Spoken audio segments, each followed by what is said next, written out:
السلام علیکم ورحمۃ اللہ وبرکاتہ۔ محترم بھائیوں اور بہنوں، اگر ہم قرآن مجید کا مطالعہ کریں تو ہمیں اس میں مختلف صورتیں ملتی ہیں، اور ان تمام صورتوں میں بے حد معنی اور حکمتیں موجود ہیں۔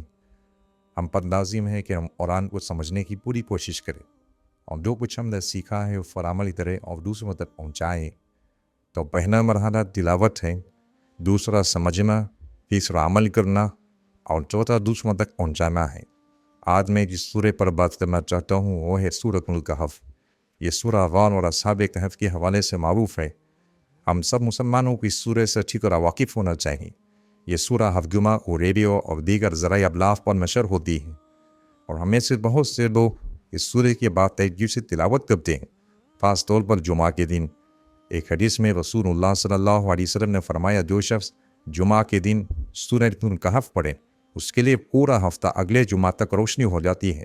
ایک اور روایت میں جو سنن دارمی میں ہے، نبی صلی اللہ علیہ وسلم نے فرمایا، جو شخص سورۃ الکہف پڑھے، اور یہاں پڑھنے کا مطلب صرف تلاوت میں نہیں بلکہ سمجھنا، اس کے مفہوم پر یقین رکھنا، دل سے ماننا، تو اسے دجال کی فتنے سے محفوظ رکھا جائے گا۔ لہٰذا یاد رکھیں، جو کوئی بھی آپ کا دین چھیننے کی کوشش کرے وہ دجال کے زمرے میں آتا ہے۔ اسی لیے نبی کریم صلی اللہ علیہ وسلم نے فرمایا، میری امت میں کئی دجال آئیں گے۔ دجال کا مطلب جھوٹا، دجال کی جمع دجال جناعتین ہے، یعنی جو لوگ جو آپ کا دین چھیننے کی کوشش کریں گے۔ نبی صلی اللہ علیہ وسلم نے فرمایا، لوگ آئیں گے اور نبوت کا دعویٰ کریں گے، لیکن جان لو کہ میں آخری نبی ہوں۔ ایک روایت کے مطابق 30 افراد آئیں گے جن کا دعویٰ نبوت کا ہوگا، اور ان کے بعد اصل دجال آئے گا۔ قیامت کی بڑی نشانیوں میں سے وہ بھی ہمارا دین چھیننا چاہے گا۔ اس وقت دنیا میں قحط ہوگا، خشک سالی ہوگی، اور دجال کہے گا، میں تمہیں سب کچھ دوں گا، بس یہ مان لو کہ میں تمہارا خدا ہوں۔ اگر مجھے خدا مان لو گے تو بھوک سے نہیں مرو گے۔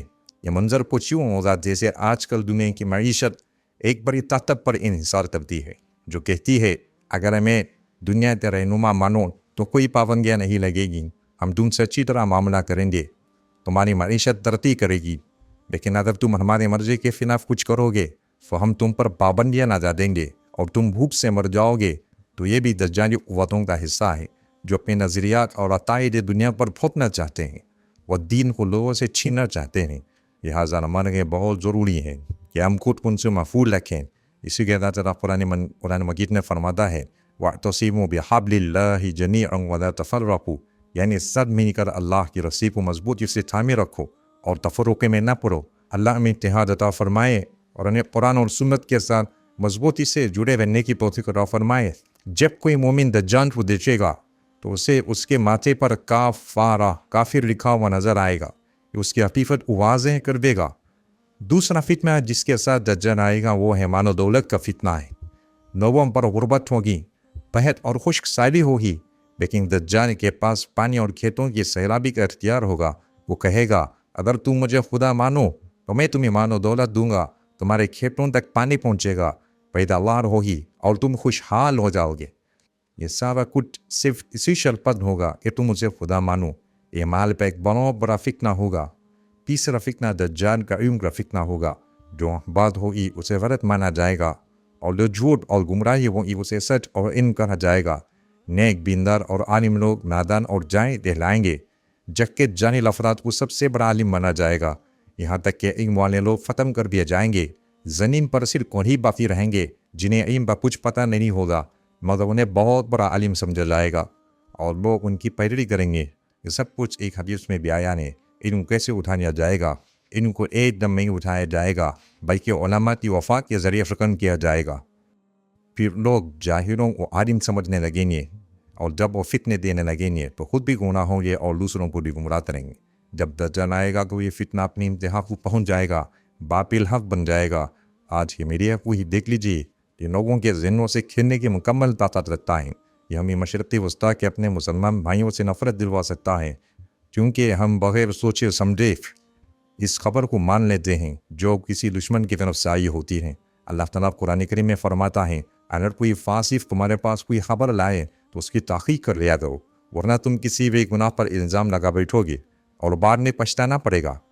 اب اگر کوئی ایسا شخص خبر لے کر آئے جو مسلمان بھی نہ ہو، اسلام کا دشمن بھی ہو، ہم یہاں عام غیر مسلموں کی بات نہیں کر رہے، بہت سے غیر مسلم سچ بولنے میں بعض مسلمانوں سے بہتر ہوتے ہیں۔ اللہ نے سچائی عطا فرمائے۔ اب ان کی بات کر رہے ہیں جو اسلام کے کھلے دشمن ہیں اور ہمارے خلاف سازشیں کرتے ہیں۔ ہم ان کی ٹی وی چینلز کو مانتے ہیں، ان کی خبروں پر یقین کرتے ہیں، ان کے اخباروں کو سچ مانتے ہیں اور اپنے ہی مسلمان بھائیوں کو چھوڑ دیتے ہیں، تو ہم کہاں جا رہے ہیں؟ ہم گمراہی کی طرف جا رہے ہیں۔ آج اگر کسی مسلمان سے پوچھا جائے کہ دنیا کے سب سے بڑے حکمران کون ہیں تو وہ 20 مسلمان حکمرانوں کے نام گنوا دے گا بس۔ یہ ہماری حالت ہے۔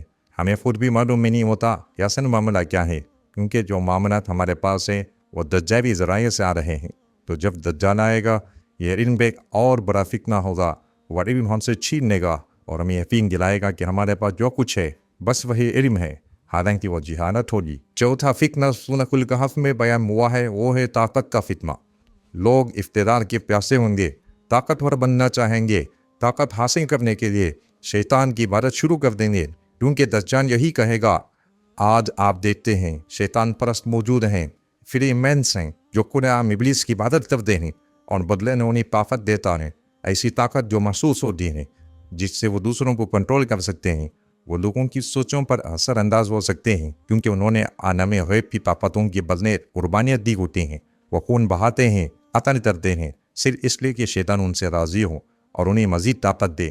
یہ لوگ شیطان کو خوش کرنے کے لیے قربانیاں دیتے ہیں تاکہ وہ ایسے افراد بن جائیں جو دوسروں کو کنٹرول کر سکیں۔ آج کے مشہور گلوکاروں سے 99% ایسے گروہوں سے تعلق رکھتے ہیں، اس سب پردے کے پیچھے کبوتر ذبح کرتے ہیں، شیطانی رسومات میں ملوث ہوتے ہیں اور خاص خفیہ گروہوں کا حصہ ہوتے ہیں۔ اس سب فحاشی اور بے حیائی کو فروغ دیتے ہیں۔ اللہ ہمیں محفوظ رکھے۔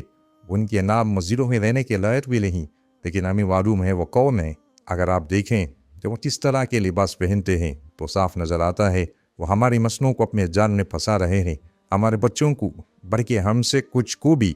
پھر بھی ہم ان کے جانے سنتے ہیں، گاڑیوں میں بجاتے ہیں، یہ جانے بغیر کہ یہ سب ابلیس کی مدد سے ہو رہا ہے جو ہمارے ذہنوں پر قبضہ کر رہا ہے۔ ہم اپنے آپ کو تسلی دیتے ہیں کہ نہیں ان کے بول تو اچھے ہیں، نعوذ باللہ، اللہ ہمیں محفوظ رکھے۔ ان گانوں کے بول دن بدن مزید گندے، گمراہ کن اور شیطانی بنتے جا رہے ہیں، اور ہم اب بھی انہیں سن رہے ہیں۔ ذرا سوچیں، ہمارے بچوں کے کانوں میں یہ سب کچھ جائے گا تو ان کے دماغ پر کیا اثر ہوگا؟ ہم سے کہیں گے آپ پرانے دور کے لوگ ہیں، نعوذ باللہ۔ ایک بہت تشویشناک بات ہے۔ اب ہم واپس سورۃ الکہف کی طرف آتے ہیں۔ اس سورہ میں 4 کہانیاں بیان کی گئی ہیں۔ پہلی کہانی ہے اصحاب کہف کی، یعنی وہ نوجوان جنہیں ان کے دین کی وجہ سے آزمایا گیا، لیکن انہوں نے دین کو نہیں چھوڑا۔ انہوں نے اپنا شہر، اپنا ماحول چھوڑ دیا اور 309 سال کے لیے غار میں چلے گئے۔ ان کے لیے غار کو بند کر دیا گیا جیسے وہ کسی اور زمانے کے لوگ ہوں، لیکن انہوں نے اپنے دین کو بچا لیا۔ انہوں نے اللہ سے دعا کی، یا اللہ ہمیں نجات عطا فرما اور اس گمراہ ماحول سے بچا جو ہمارا دین چھینا چاہتا ہے۔ اللہ نے ان کی حفاظت فرمائی۔ تو سورۃ الکہف سے ہمیں سبق ملتا ہے، جب دین کی حفاظت کا معاملہ ہو تو کسی بھی قیمت پر سمجھوتا نہ کرو، چاہے اپنا گھر، شہر یا ملک بھی کیوں نہ چھوڑنا پڑے، لیکن دین کو نہ چھوڑو۔ تو اگر آپ کسی ایسی جگہ پر رہ رہے ہوں جہاں دین پر چلنا مشکل ہو رہا ہو، جہاں منفی اثرات آپ پر پڑ رہے ہوں اور لوگ آپ کا دین چھیننے کی کوشش کر رہے ہوں، تو اسی جگہ کو چھوڑ دینا بہتر ہے۔ کوئی مسئلہ نہیں، چلے جاؤ، لیکن دین پر سمجھوتا نہ کرو۔ یہی ہمیں سورۃ الکہف کے پہلے قصے سے سیکھنے کو ملتا ہے۔ دوسری کہانی جو سورۃ الکہف میں بیان ہوئی ہے وہ ہے 2 آدمیوں کی کہانی۔ ایک شخص کے پاس خوبصورت باغات تھے، وہ بہت زیادہ مالدار تھا، تو وہ کیا کہتا ہے؟ قرآن کے مفہوم میں آتا ہے، یہ سب مجھے میری محنت، میری سمجھداری، میرے دماغ کی بدولت ملا ہے، اور یہ کبھی ختم میں نہیں ہوگا۔ یعنی 2 بڑی غلطیاں کی، اپنے تمام مان کو اپنی محنت کا نتیجہ سمجھا، اور یہ گمان کیا کہ یہ کبھی ختم نہیں ہوگا۔ وہ کہتا ہے مجھے نہیں لگتا کہ یہ باغات کبھی برباد ہونی، اور مجھے قیامت پر بھی یقین نہیں، اگر واقعی قیامت آ گئی تو بھی میں وہاں بھی اچھا پاؤں گا۔ اللہ اکبر۔ پھر اسے نصیحت کی گئی، جیسا کہ سورۃ الکہف میں بیان ہے، تمہیں یہ کہنا چاہیے تھا یہ سب کچھ میرے علم یا محنت سے نہیں بلکہ اللہ کی طرف سے عطا کردہ ہے۔ اللہ نے مجھے یہ سب کچھ دیا ہے، میں نے صرف تھوڑی ہی سی محنت کی، اثر دینے والا اللہ ہے۔ ہم یہاں سے یہ سیکھتے ہیں کہ جو دولت ہمیں ملی ہے وہ ہماری نہیں، یہ اللہ کی امانت ہے۔ وَآتُوهُم مِّن مَّالِ اللَّهِ الَّذِي آتَاكُمْ، اللہ کا وہ مان جو اس نے تمہیں دیا ہے اس میں سے لو۔ ہم اس مال کے صرف نگران میں ہیں، استعمال کو ہم بھی معقول ہی کریں گے، چاہے جتنا مرضی کما لو۔ آپ ایک دن میں 10 بار کھانا میں نہیں کھا سکتے۔ کیا مطلب؟ دن میں بہت جلدی ناشتہ، دیر سے ناشتہ، پھر جلدی دوپہر، دیر کی دوپہر، بہت دیر کی دوپہر، ایسا میں نہیں چلے گا۔ آخرکار آپ بیمار ہو جائیں گے۔ اس لیے ضروری ہے کہ سمجھا جائے کہ مال آزمائش ہے، مالک اللہ ہے اور ہم صرف امانت دار ہیں۔ بدولت کا یہ مطلب نہیں کہ آپ دن میں 10 بار کھانا کھائیں، آپ بیمار ہو جائیں گے، چاہے آپ کوئی بھی ہوں۔ عام طور پر دن میں 3 کھانے ہی سے زیادہ ہوتے ہیں۔ اگر کھانا اچھا ہوں تو ایک وقت تک کھانا بھی کافی ہوتا ہے، اور اگر واقعی شاندار کھانے ہوں تو 3 وقت کافی ہیں۔ میں کسی ایسے شخص کو نہیں جانتا جو اس سے زیادہ کھا سکتا ہوں، اللہ ہے کہ وہ بالکل نارمل نہ ہو۔ اللہ نے صحت مند رکھے، آمین۔ اور اللہ تعالیٰ تمام بیماریوں کو شفا عطا فرمائے۔ اگر کسی کے پاس دولت ہے تو کیا وہ دن میں 3 سے زیادہ مکمل کھانا کھا سکتا ہے؟ نہیں۔ اگر ہم کئی گھر بناتے ہیں تو ہم ان میں سے کتنے میں رہوں گے؟ تو ہمیں یہ بات سمجھ لینی چاہیے، اللہ نے ہمیں جو دولت دی ہے ہم اس کے امین ہیں، یہ دیکھنے کے لیے کہ ہم کیا کرتے ہیں۔ ہمیں اپنی ضرورت کے مطابق لینا ہے، اور باقی کا کیا کرنا ہے؟ سب سے پہلے اپنے گھر والوں کا حق ہے، پھر رشتہ داروں کا، چاہے وہ ضرورت مند ہو یا نہ ہو۔ ان کے لیے زندگی آسان بنانا نیکی ہے۔ پھر آپ غریب مومنین کو دیکھیں، ان کی مدد کریں۔ پھر پوری انسانیت کو دیکھیں، حتیٰ کہ غیر مسلموں کی بھی مدد نے اسلام میں منع نہیں بلکہ حوصلہ افزائی ہے۔ کیوں؟ کیونکہ ہم سب نے ایک قدر مشترک ہے، اور وہ ہے انسانیت۔ نبی کریم صلی اللہ علیہ وسلم تو یہاں تک فرماتے ہیں، جو بھی چیز جگر رکھتی ہے اس کی پیاس بجھانے میں ثواب ہے۔ تو دولت کا فتنہ سورۃ الکہف میں بڑی خوبصورتی سے ایک کہانی کی صورت میں بیان ہوا ہے۔ ایک شخص کے پاس خوبصورت باغات تھے، اسے نہ تھا کہ یہ سب اس کی اپنی محنت کا نتیجہ ہے، یہ دولت ہمیشہ رہے گی، لیکن اللہ تعالیٰ فرماتا ہے یہ بات درست نہیں۔ ایک دوسرے شخص نے اسے نصیحت کی، تمہیں ایسا نہیں کہنا چاہیے تھا، یہ سب کچھ اللہ کی طرف سے ہے۔ ما شاء اللہ لا قوت الا باللہ، یقیناً میرا رب اللہ ہی ہے، اور میں اللہ سے امید رکھتا ہوں تو مجھے اس سے بہتر عطا فرمائے گا۔ اللہ تعالیٰ میں محفوظ رکھیں۔ حقیقہ یہ ہے کہ جو کچھ ہمارے پاس ہے اللہ اسے چاہے تو چھین سکتا ہے، اور جو ہمارے پاس نہیں ہے وہ چاہے تو عطا کر سکتا ہے۔ اس لیے ہمیں اللہ سے دعا کرنی چاہیے جو ہمارے لیے بھلائی کے دروازے کھول دے۔ اب آتے ہیں تیسرے فتنے کی طرف جو سورۃ الکہف میں بیان ہوا، وہ ہے علم کا فتنہ۔ حضرت موسیٰ علیہ السلام سے سوال کیا گیا، یہ دنیا کا سب سے بڑا عالم کون ہے؟ چونکہ آپ اللہ کے نبی تھے، آپ نے فرمایا میں سب سے زیادہ علم رکھتا ہوں۔ انہوں نے یہ بات اللہ کے علم پر تنقید کرتے ہوئے نہیں کہی، بلکہ اس یقین سے کہ اللہ نے انہیں نبی بنایا ہے اور ان پر علم نازل کیا ہے۔ لیکن اللہ تعالیٰ نے چاہا کہ حضرت موسیٰ علیہ السلام کو نرمی سے سمجھایا جائے کہ علم کسی ایک کے پاس مکمل نہیں ہوتا، بلکہ اللہ جسے چاہے، جس شعبے میں چاہے زیادہ علم دے سکتا ہے، جیسے ہمارے زمانے میں ہوتا ہے۔ اگر کوئی پوچھے کہ سب سے بڑا عالم کون ہے تو ہم کسی ایک کا نام لے لیتے ہیں، جبکہ وہ صرف ایک شعبے میں ماہر ہوتا ہے۔ جیسے طب کے میدان میں کوئی دل کے ماہر امراض طب ہو سکتا ہے، تو کوئی دوسرا بچوں کا ماہر امراض عرفان ہوگا، وہ اپنے میدان میں بہترین ہوگا۔ اسی طرح ایک ہی میدان میں مختلف مہارتیں ہوتی ہیں۔ اللہ تعالیٰ نے یہی بات حضرت موسیٰ علیہ السلام کو سکھائی کہ ان کے معاملے میں ہم یاد رکھنا چاہیے کہ حق ہمیشہ حق ہوتا ہے، چاہے پوری دنیا اسے غلط کہے۔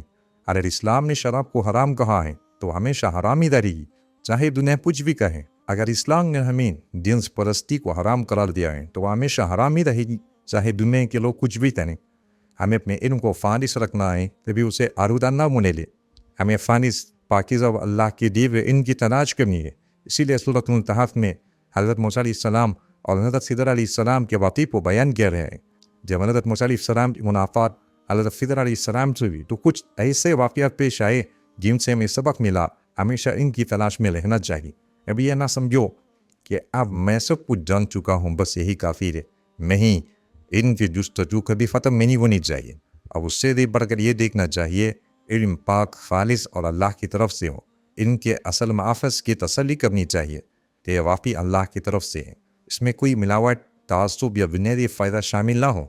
ہمیں کبھی بھی اپنے موجودہ علم سے مطمئن نہیں ہونا چاہیے۔ وفو پاپو لدے علم علیم، ہر علم والے سے اوپر ایک اور زیادہ علم والا ہوتا ہے۔ اکثر ہم سنتے ہیں علم ایک ایسا سمندر ہے جس کا کوئی ساحل نہیں۔ تو اگر ہم ساحل پر بیٹھ کر سمجھیں کہ ہمارے پاس سب کچھ ہے تو ہم غلطی پر ہیں۔ پھر سورۃ الکہف میں چوتھے فتنے کا ذکر ہے، اور وہ ہے افتدال کا فتنہ۔ اللہ تعالیٰ سورۃ الکہف میں ظلم اور مین کا ذکر فرماتا ہے کہ اللہ نے اسے بہت پاپت دی لیکن اس نے کبھی اس طاقت غلط استعمال نہیں کیا۔ اللہ تعالیٰ فرماتا ہے قُلْنَا يَا ذَا الْقَرْنَيْنِ، ہم نے کہا اے ذو القرنین، ہم نے تجھے اختیار دیا ہے، اب تو جو چاہے کر سکتا ہے، چاہے سزا دے، چاہے چھوڑ دے، چاہے نرمی کرے، فیصلہ تیرے ہاتھ میں۔ مگر ذو القرنین میں اللہ سے ڈرتا تھا، اس نے کہا جس نے ظلم کیا ہم اسے سزا دیں گے، پھر جب وہ اللہ کے پاس لوٹے گا تو وہ بھی اسے سزا دے گا، اور جس نے ایمان لائے اور نیک عمل کیے ہم اسے اچھے طریقے سے بدلا دیں گے۔ یعنی وہ عدل و انصاف اور تعین تھا، چاہے اس کے پاس کتنی طاقت کیوں نہ ہو، اس نے طاقت کو اپنی مرضی کے لیے نہیں بلکہ اللہ کی رضا کے لیے استعمال کیا۔ ذو القرنین نے مزید فرمایا جو لوگ نیکی کرتے ہیں ہم ان کا مکمل بدلہ نہیں دے سکتے، لیکن کم از کم ہم ان سے اچھے انداز میں بات کریں گے تاکہ وہ محسوس کریں کہ ان کی نیکیوں کو سراہا جا رہا ہے، اور اے اللہ اصل بدلہ تو تو ہی دے گا، اپنے حساب سے ذرا اور کریں۔ ایک عادل حکمران کا بیان ہے، کتنی عاجزی کے ساتھ کہتا ہے میں سب کچھ نہیں کر سکتا لیکن انصاف کی حد تک اپنی کوشش ضرور کروں گا۔ ہم یہاں سے سبق سیکھتے ہیں کہ اگر اللہ میں افتخار عطا کرے تو یاد رکھو تم جو چاہے کر سکتے ہو، کسی ملازمت پر رکھ سکتے ہو، نکال سکتے ہو، سزا دے سکتے ہو، لیکن اصل تقویٰ تب ہوگا جب تم اپنی مرضی نہیں بلکہ اللہ کی رضا کے مطابق فیصلے کرو گے۔ افتخار ملنے پر اکثر لوگ دجال کی طرح یہ محسوس کرتے ہیں کہ اب وہ کچھ بھی کر سکتے ہیں، لیکن ایک مومن حکمران جانتا ہے کہ اصل قدرت صرف اللہ کے پاس ہے۔ ہم چاہتے ہیں کہ ہمیں اللہ کی طرف سے محفوظ رکھا جائے، اور اگر ہمیں زمین پر کوئی اقتدار دیا گیا تو یاد رکھو اللہ تم سے زیادہ طاقتور ہے۔ جب ہم سورۃ الکہف کو مکمل پڑھتے ہیں تو ہمیں اس کے 4 بڑے فتنوں کی وضاحت ملتی ہے۔ پہلا دین کا فتنہ، ہمیں اس میں ڈٹ جانا چاہیے۔ دوسرا مال کا فتنہ، ہمیں مال کو اللہ کی نعمت سمجھنا ہے اور صرف اسی سے ماننا ہے۔ تیسرا علم کا فتنہ، جو فاوس غیر اللہ علم کو اپنانا ہے اور فتنے پر مبنی میڈیا سے بچنا ہے۔ چوتھا اقتدار کا فتنہ، اقتدار ملے تو اللہ کا خوف دل میں ہو اور عوام کی خدمت کی جائے۔ اگر انیک تدریری عہدہ یا اختیار ملے تو ایسا نیک عمل کریں کہ جب ہم وہ مقام چھوڑیں لوگ کہیں سبحان اللہ، یہ وہ شخص تھا جس کے زمانے نے بھلائی ہوئی، اس نے سب سے زیادہ خدمت کی، اس کے جانے کے بعد فلاں محسوس ہوتا ہے۔ ہم نہیں چاہتے کہ ہم ان لوگوں میں شامل ہوں جو آج دنیا میں اقتدار ملتے ہی اپنی جیبیں اتنی بڑی کر لیتے ہیں کمر سے لے کر پفنوں تک پھیل جاتی ہیں۔ اللہ ہمیں محفوظ رکھے، لیکن ان کی پوری توجہ نوٹ مان پر ہوتی ہے۔ جب آپ ان سے بات کر رہے ہوتے ہیں تو وہ کہتے ہیں جی بھائی ہاں ہم کچھ کرتے ہیں، اور ساتھ اپنی جیبیں بھر رہے ہوتے ہیں۔ کیونکہ انہیں معلوم ہے ہم منصب پر بیٹھے ہیں، اور اگر یہ چلا گیا تو دوبارہ موقع نہیں ملے گا، لہذا ابھی جتنا ممکن ہو بھر لو۔ اللہ اکبر، اللہ اکبر۔ ایک ہلکے پھلکے انداز میں ایک واقعہ بیان کیا گیا۔ ایک آدمی ہمیشہ چاہتا تھا کہ وہ کسی لیڈر کا اسسٹنٹ بنے۔ جب لوگوں نے وجہ پوچھی تو اس نے کہا میں نے اس کی جیب کے نیچے سوراخ کر دیا ہے اور میں اس کے پیچھے چلتا ہوں۔ ماشاء اللہ، یعنی جیب سے جو گرتا ہے وہ اٹھاتا ہے۔ ہم اللہ سے دعا کرتے ہیں وہ ہمارے لیے بھلائی کے دروازے کھولے، ہمیں نیکی کی عطا فرمائے اور ہمارے نیت میں خالص رکھیں۔ جب ہم سورۃ الکہف پڑھیں تو صرف تلاوت نہ کریں بلکہ اس کا مفہوم، حکمت اور مقصد سمجھیں، کیونکہ نبی کریم صلی اللہ علیہ وسلم کی کئی احادیث میں آتا ہے جو شخص سورۃ الکہف کو صحیح طریقے سے پڑھیں، سمجھیں اور دل سے یقین رکھے تو یہ سورت اسے دجال کی فتنے سے محفوظ رکھے گی۔ اللہ ہمیں دجال کی فتنوں سے بچائے اور قرآن کے قریب کر دے، آمین۔ اسی لیے آج کا موضوع میں نے براہ راست قرآن سے منتخب کیا تھا۔